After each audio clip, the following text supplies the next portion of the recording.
So nakupo kita, magsindi o kandila, asa na to ibutang.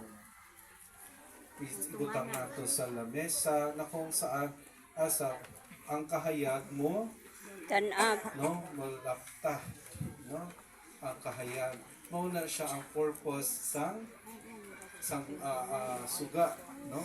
Kung ang suga kinahanglan naa siya'y maigo nga space para sa iyang kahayag.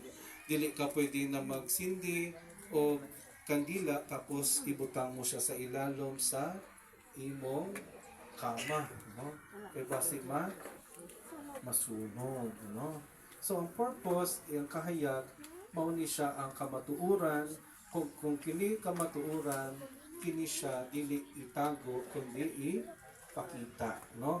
So una sa tanan, ang paanyaya ni Jesus, mamuhay kita sa kahayag, mamuhay kita sa katotohanan, no?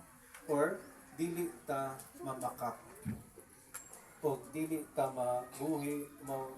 magkinabuhi nga naay or dishonesty, no? Ang pagpamakak dili